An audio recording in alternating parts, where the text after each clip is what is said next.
All right, let's take a look at solving for, let me move the mic a little closer. We're going to take a look at solving combustion reactions. So the first order of business is recognizing what is a combustion reaction. A combustion reaction is some fuel plus oxygen, and you always produce the same products, CO2 and H2O. All right, so our goal now is to balance it. So now that we know the products are CO2 and H2O, we can balance this one out. So one way to look at this is to use the coefficient, the subscripts here. So we're going to start with H. So H, we know we want 2 this way.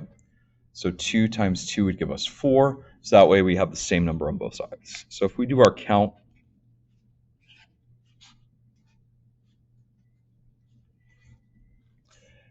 our carbon, we have 1 carbon, 4, and 2. So we have 1, 4, and 2. And on this side here, we have 1 carbon, we have 2 hydrogen, and we have 1 oxygen. So by putting the 2 here, what we've done is we've multiplied this one by 2, and that way it gives us 4 on both sides. So hydrogen is good. We're looking at oxygen. This is also going to get multiplied by 2. We'll come back to that in a second. Carbon, we have 1 on both sides, so we're okay.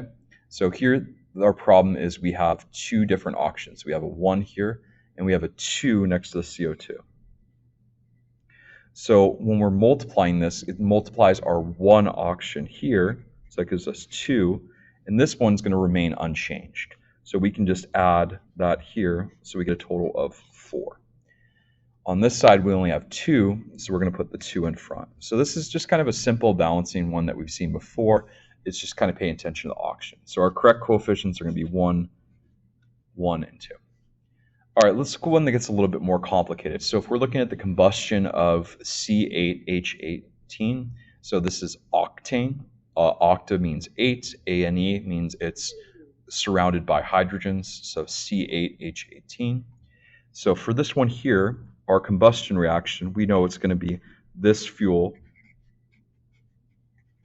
plus oxygen gives us CO2 plus water. And we know this because every combustion reaction is going to have the same part here. All right, so our goal for this is pretty simple. So it's going to be kind of the same setup. We have carbon, we have hydrogen, and we have oxygen. On this side, we have carbon, we have hydrogen, we have oxygen.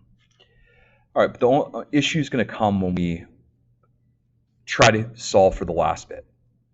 Okay, so let's go ahead and look at this. We have 8, 18, and 2 on this side. And on this side here, we have 1, 2, and then 2 oxygens in 2 different spots. So we have a 2 and a 1.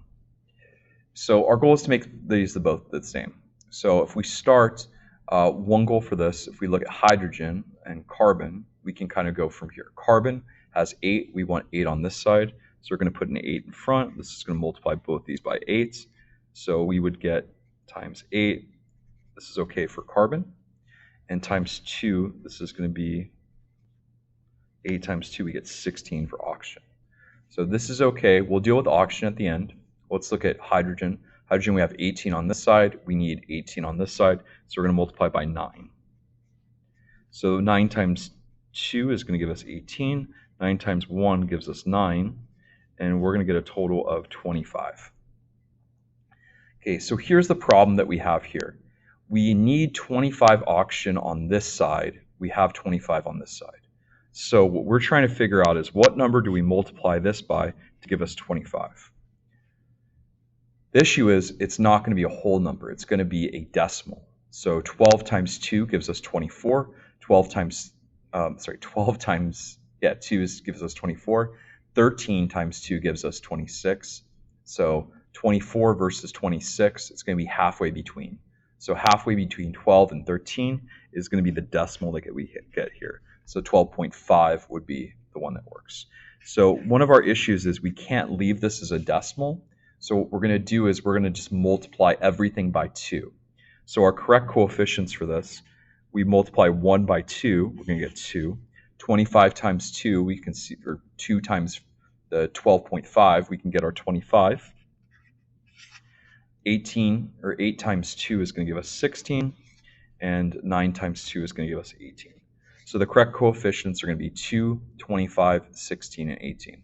We know that this is the most reduced form because this is odd, and we can't divide by the smallest number, 2, because if it's odd, you can't divide by 2 and get a whole number.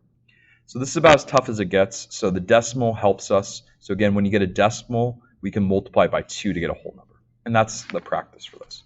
All right, last one, combustion of carbon. So combustion, if we have a single element for our fuel, it's going to give us O2. But here's the problem with this. When we're looking at something like this, there's no hydrogen to give us water. So C plus O2 is just going to give us the CO2. So if we look at this, this is actually balanced, so we're good to go. So this is kind of a different level of this. So if you look at 7, 8, 9, we're going to know what the products are, so we can kind of just fill it in from there. All right, besides that, we're set. So easy problems. Hopefully this helps. Hopefully somebody watches it. So.